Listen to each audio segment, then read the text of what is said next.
নমস্কাৰ, আজি হৈছে 28 আগষ্ট। এই মুহূৰ্তত আমাৰ হাতত কেইবাটাও ব্ৰেকিং নিউজ আহি পৰিছে। গতিকে পলম নকৰি আৰম্ভ কৰিছোঁ প্ৰথমটো খবৰ। সংকটত পৰিছে প্ৰধানমন্ত্ৰী নৰেন্দ্ৰ মোদী জীৱনৰ নিৰাপত্তা। প্ৰধানমন্ত্ৰী মোদী চৰকাৰী আৱাসৰ সমীপত থকা তিনিটাকৈ বস্তি এলেকাত চলিব উচ্ছেদ। 2 সপ্তাহৰ ভিতৰত উচ্ছেদ সম্পূৰ্ণ কৰি উচ্ছেদিত লোকসকলক অন্য স্থানত সংস্থাপিত কৰিবলৈ দিল্লী হাইকোৰ্টে জাৰি কৰিলে নিৰ্দেশনা। নেপালৰ দুৰ্যোগক লৈ চিন্তিত ভাৰতৰ প্ৰধানমন্ত্ৰী মোদী। দেশখনৰ প্ৰধানমন্ত্ৰী বালেন্দ্ৰ শ্বাহৰ সৈতে ভাৰতৰ প্ৰধানমন্ত্ৰী নৰেন্দ্ৰ মোদীৰ বাৰ্তালাপ। বানত প্ৰাণ হেৰুওৱা লোকসকলৰ পৰিয়াললৈ সমবেদনা জ্ঞাপন কৰে প্ৰধানমন্ত্ৰী নৰেন্দ্ৰ মোদীয়ে।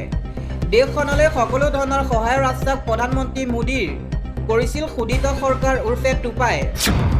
অত্যাৱশ্যকীয় সামগ্ৰীৰ অভাৱনীয় দাম বৃদ্ধিৰ প্ৰতিবাদত আৰু দাম হ্ৰাস কৰা দাবীত 27 আগষ্টত ক্ষুদ্ৰ অসম ছাত্ৰ সন্থাৰ উদ্যোগত ৰাজ্যজুৰি প্ৰতিবাদৰ ঘোষণা। প্ৰতিখন জিলা সদৰত বিক্ষোভ সমাদল উলিওৱা হ'ব, এই ঘোষণা কৰে আছুৱে। এই মুহূৰ্তত আহি পৰিছে আন কেইবাটাও খবৰ। উজনিত সোমোৱা বাংলাদেশীক পিটন দিয়া হ'ব। বানপানী সুযোগক লৈ 7,000 বাংলাদেশী সোমাইছে। শিৱসাগৰত প্ৰৱেশ কৰা বাংলাদেশীৰ বিৰুদ্ধে শৃংখল চলিহাৰ এই হুংকাৰ। বানপানী সুযোগ লৈ 7,000 বাংলাদেশী বিহুবৰ চন্তকত সোমাইছে। বাংলাদেশী খেদা আৰু পিতাটো বিল লাচিত সেনাৰ জাতীয় দায়িত্ব। শিৱসাগৰত 3,000 সন্দেহযুক্ত লোকে ৰিক্সা চলাই আছে। ইয়াৰ বিৰুদ্ধে বিল লাচিত সেনাই নিজাববীয়াকৈ সিদ্ধান্ত ল'ব। বিহুবৰ চন্তকৰ বাংলাদেশী ঘৰত হিমন্ত চৰকাৰৰ বুলডোজাৰ চলিব লাগিব। মানৱজ্যোতি মৃত্যুৰ অভিযুক্তক সুৰক্ষা দিছে অসম আৰক্ষীয়ে। অভিযুক্তক সুৰক্ষা দিবৰ বাবে 1,000 আৰক্ষী নিয়োগ কৰিছে চৰকাৰে। 48 ঘণ্টাৰ ভিতৰত দোষীক কৰায়ত্ব নকৰিলে 30,000-এ প্ৰতিবাদ কৰিব। উজনি অসমৰ বানত ক্ষতিগ্ৰস্ত হোৱা প্ৰতিটো পৰিয়ালৰ ঘৰ নিৰ্মাণ কৰিব মোদী চৰকাৰে। ৰাজ্যবাসীলৈ এই ভাল খবৰ দিলে মুখ্যমন্ত্ৰী হিমন্ত বিশ্ব শৰ্মাই। উজনি বন্যাতৰ দুখৰ মাজতে আহিল এক ভাল খবৰ। বন্যাত পৰিয়ালক ঘৰ নিৰ্মাণ কৰি দিব মোদী চৰকাৰে। উজনিৰ বানত ক্ষতিগ্ৰস্ত প্ৰতিটো পৰিয়ালক ঘৰ নিৰ্মাণ কৰিব কেন্দ্ৰই। 3.8 লাখৰো অধিক ঘৰ পাব অসমবাসীয়ে। কেন্দ্ৰীয় মন্ত্ৰী শিৱৰাজ সিঙৰ সৈতে বিশেষ আলোচনা মুখ্যমন্ত্ৰী হিমন্ত বিশ্ব শৰ্মাৰ। অসমত PMAY অধীনত 5,000 কোটি টকা বিনিয়োগৰ অৰ্থাৎ ইনভেষ্টমেণ্টৰ আলোচনা কৰা হৈছে।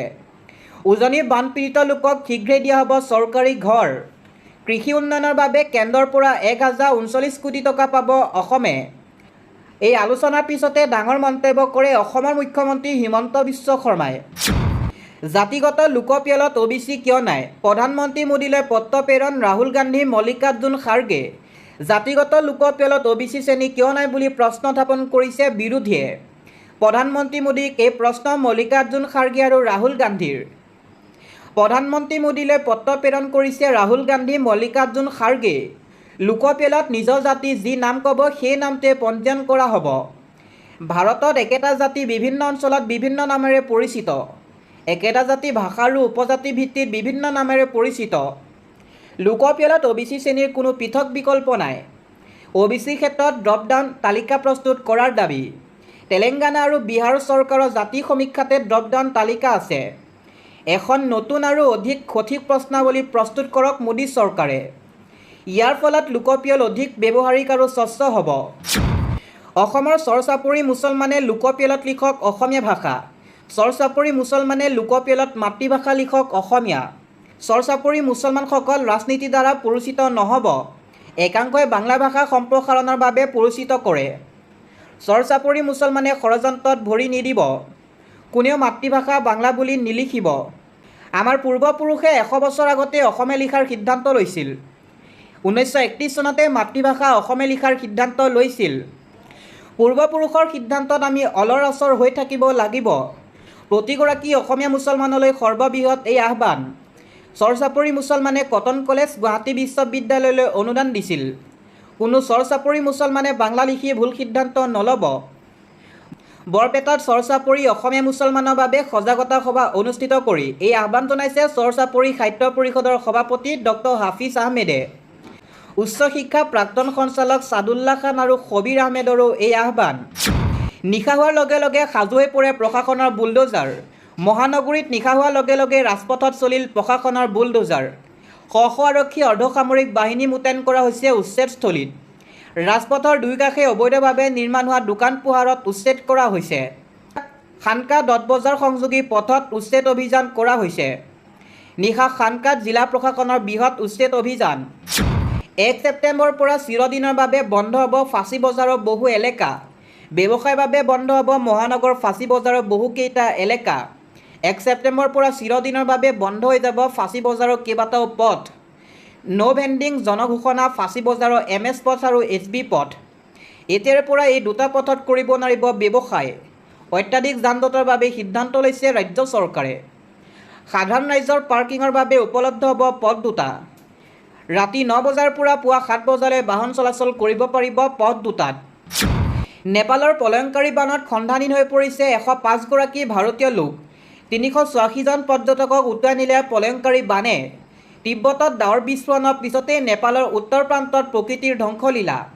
এই পৰ্যন্ত 13জন লোকৰ নিথৰ দেহ উদ্ধাৰ কৰা হৈছে নেপালত ভেটুকুষি নদীৰ বানে লৈছে সংহাৰী ৰূপ। ৰাছুৱা জিলাত বানে ধাহিমুহি নিলে দলং ঘৰ-দুৱাৰ। উদ্ধাৰ অভিযানত নামি পৰিছে আৰক্ষীৰ লগতে সেনা বাহিনীৰ লোকো। নেপালৰ প্ৰধানমন্ত্ৰী বালেন্দ্ৰ শ্বাহে তদাৰক কৰিছে উদ্ধাৰ অভিযানৰ।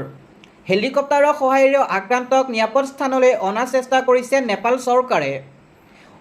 অতিৰিক্ত এম্বুলেন্স চিকিৎসাকৰ্মীৰ দল প্ৰেৰণ কৰা হৈছে ক্ষতিগ্ৰস্ত অঞ্চললৈ। বিভিন্নজনৰ কেমেৰাত বন্দী হৈছে ফ্লেছ ফ্লাডৰ ভয়ংকৰ ৰূপ। পাহাৰীয়া নৈখনৰ দুয়ো পাৰ যেন খান্দি লৈ আহিছে প্ৰবল সোঁতে। আন এটা খবৰ, আদানী শিৱকুমাৰৰ বৈঠক, ৰাজনৈতিক মহলত ব্যাপক চৰ্চা। কৰ্ণাটকৰ মুখ্যমন্ত্ৰী DK শিৱকুমাৰৰ বাসগৃহত গৌতম আদানী। 20 মিনিট ধৰি মুখ্যমন্ত্ৰীৰ বৈঠক, কংগ্ৰেছক তীব্ৰ সমালোচনা বিজেপিৰ।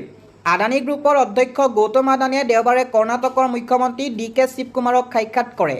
বেংগালুৰু সদাশিৱনগৰস্থিত মুখ্যমন্ত্ৰীৰ বাসগৃহত বিশিষ্ট উদ্যোগপতিগৰাকীয়ে তেওঁৰ সৈতে বৈঠকত মিলিত হয়।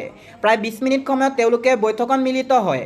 বৈঠকৰ অন্তত সাংবাদিকৰ সৈতে হোৱা এক সাক্ষাৎকাৰত মুখ্যমন্ত্ৰী শিৱকুমাৰে কয়, মই মুখ্যমন্ত্ৰী হোৱাৰ পিছত তেওঁ মোক প্ৰথমবাৰৰ বাবে লগ কৰিবলৈ ইয়ালৈ আহিছে। ইয়াত তেওঁলোকে বহুত নিযুক্তি দিছে। এয়া কেৱল সৌজন্যতামূলক সাক্ষাৎ আছিল। ইফালে আদানী আৰু শিৱকুমাৰৰ এই বৈঠক ৰাজনৈতিক মহলত তীব্ৰ কৌতূহলৰ সৃষ্টি কৰিছে, কিয়নো সচৰাচৰ কেন্দ্ৰত থকা বিজেপি চৰকাৰ আৰু পুঁজিপতি সম্পৰ্কক লৈ বিৰোধী কংগ্ৰেছে সমালোচনা কৰি থাকে। তেনে ক্ষেত্ৰত কংগ্ৰেছ শাসিত ৰাজ্যখনৰ মুখ্যমন্ত্ৰীক পুঁজিপতি আদানীয়ে সাক্ষাৎ কৰাত ৰাজনৈতিক মহলত চৰ্চা চলিছে।